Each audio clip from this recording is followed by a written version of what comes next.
How's everybody today? Pete here at Spawn Fly Fish. We got another fun video for you. We're going to tie the Lorax Shrimp, and we'll get into the story behind that in a little bit. But today, the whole point of tying it is an excuse to use these new eyes from Easy Shrimp Eyes in a new color. They're Sunburst Orange, amazing. So grab your stuff, get all your tools, get your vise. Let's get ready to have some fun. Get this little shrimp started. In the vise today, we do have the Ahrex FW555, size 10. For the bead, I've got a 3/16 slotted tungsten bead in fluorescent orange. And then I've got 6 wraps of lead-free .020 wire just to hold that bead in place. Let's get some thread started here. And this is simply some 6/0 orange. 140 definitely be great. And of course, match that color to 1, what you like, or 2, what you have handy. Get some bugs tied up. So this is one of those flies that I fish quite a bit, especially for searun cuts, right? We're getting that tidally influenced water, and those anadromous cutthroat have been playing in the salt, playing in the fresh, and the brackish, and so it's easy for them to recognize a shrimp, and they're just going to jump on it right away, eat it. This shrimp, however, I've used it quite a bit as a problem solver when the fish get a little picky or the water's low. I can just easily switch over to this very small micro-sized shrimp and still, get down pretty quickly with this 3/16 bead, and it's got all the right moves and looks. Boy, it just smacks fish way better than it even should. So that's what we're gonna do today. As far as the Lorax, this is we're about to get to that spot where the name comes through, and I'm gonna give credit to the name to Maddie, who works here in the shop. And it's one of those things that once you hear somebody say a name, usually, haha, that's a good one. This one is stuck, and I cannot get it out of my head. I can't look at this poor shrimp without thinking about it. So this is now absolutely become the Lorax Shrimp. Here I've got some Spawn Fluorescent Southern Peach Marabou from Hareline. All I've done is get a little chunk of that off the quill, and then I've pinched the tips off so that it's even. What I'm looking for is roughly half a body length. I know that's very small, and that's all we need. We're just doing the mouth parts, that little tuft, if you will, all that good stuff. And so we don't need much. Again, this is a very small fly. Try to keep these fibers out of our way a little bit as we go here.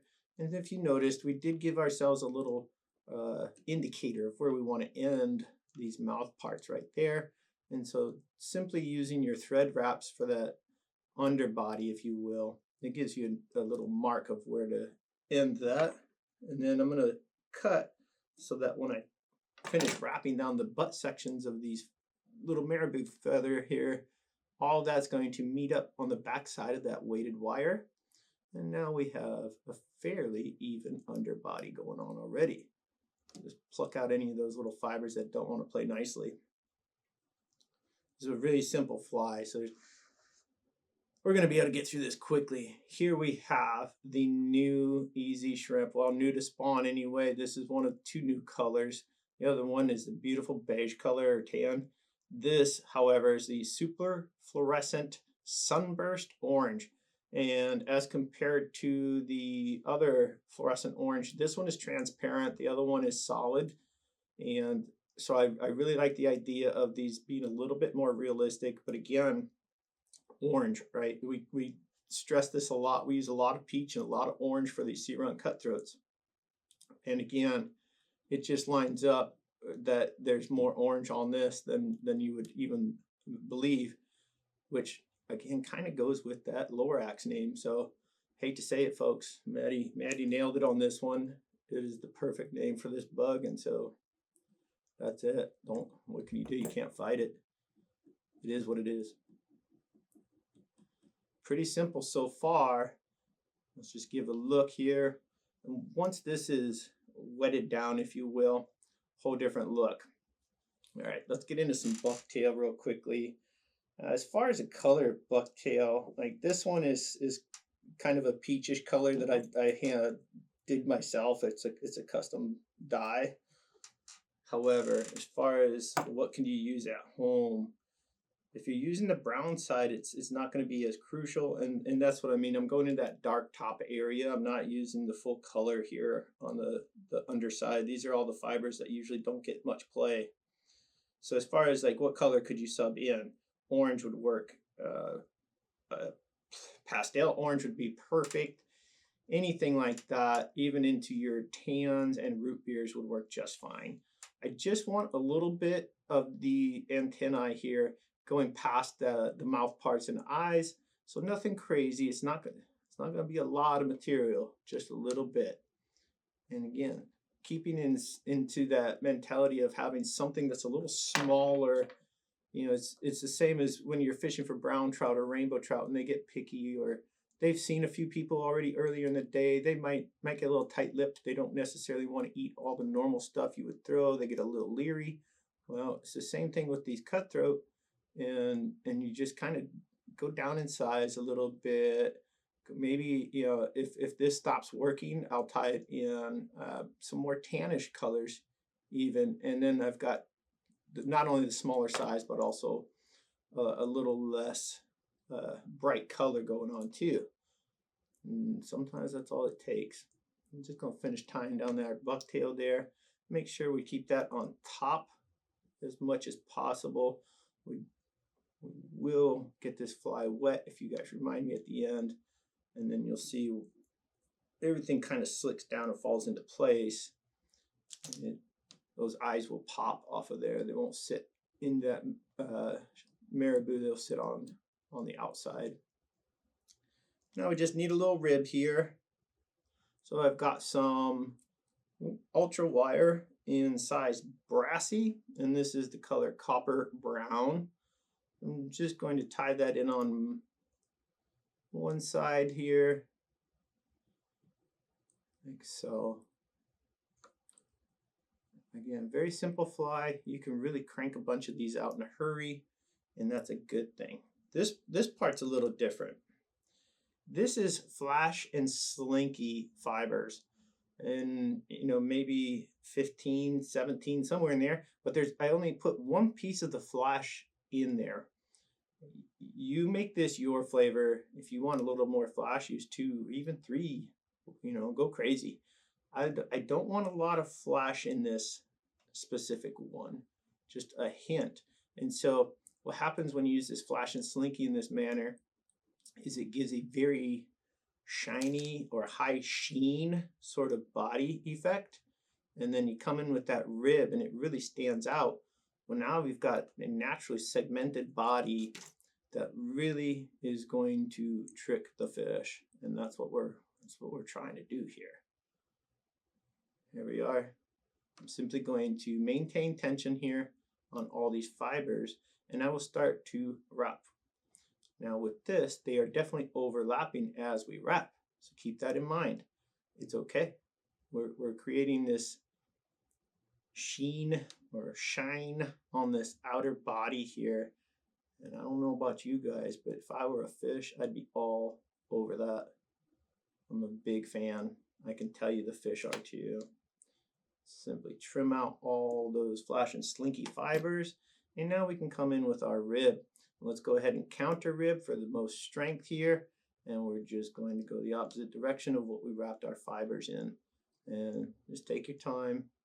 Even pressure here is the best way to go. Not always the simplest, but if you keep at it, it'll get easier. Tie off this wire, and now you see just how naturally segmented that body becomes very easily. Nothing to it. Already deadly, but I think we can make it just a little bit better. And so that's what we're going to do. One more element to go here. We're going for some spawn dub. This is the Ghost Shrimp UV Orange, and this is the size Mega. I don't think you need it to be mega. This is simply a factor to make this as easy as possible without having to trim and cut a bunch of stuff. So you see I'm working with a very small amount of dub here. I just want to get this so that the ends are somewhat even, not crazy. I'm going to stack those. Now, when I tie this in, I'm going to measure the front and the back. So I'm just going to split this, if you will, or veil it. But I don't want the fibers reaching all the way past the antennae. So if need be, I'll trim that first tie in a little bit so it doesn't reach quite as far. And then when I veil this over, it will finish reaching for me past the mouth parts, but just not protruding past the antennae too far.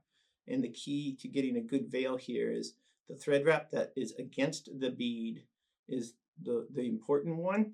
So once you've got it, when you go to pull this material over, give a little tension downward on your thread and it will maintain that wrap against the bead. Now when I come back over, it's simply 1-2 wraps and there's my veil. Everything's secure, everything's going to be laying down on the top, which is exactly what I want. I will split those fibers around the hook point, come in with my fingers and simply pull under.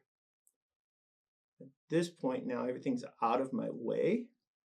Let me do this move and we can finish this guy off. And so just gonna create a nice thread neck and time to whip finish. Told you it was very quick. The Lorax has a lot to do. Busy guy, doesn't have time to sit on that vise all day. And you know, think about it this way, if you're the guardian of the trees and all that good stuff, where are you? You're in the forest. What runs through the forest? Probably a stream somewhere. If you ask me, I haven't called anybody about this, but if you ask me, I think the Lorax was a big fisher. It would make sense that he would have been maybe into some tenkara, just kind of conveniently have that rod tucked away. You know, then when he's out for that little stroll in the evening or whatever, and see the rise, or there's a hatch popping off, he could maybe catch a fish or two. So at least in my head, I think the Lorax was an underrated fisher, and at that we might as well make him an underrated fly fisher. All right, so there we have it. That is the Lorax shrimp. I'm going to grab some water very quickly. We're going to get this thing wet and you can see the full effect. I think we've given this enough time to dry here. Let's pop it out and into a little bit of water. Oh, baby. Now, I'm try to pop this back in so you guys can all see. It's not going to be a great re-entry here. Forgive my fingers. Just a second. There we go. So there you have it. The Lorax shrimp in all its beauty. Very subtle, very tiny, very deadly. Hope you guys enjoyed this. If you did, by all means, please smash that like button. Please smash that subscribe button. We will see you all on the water.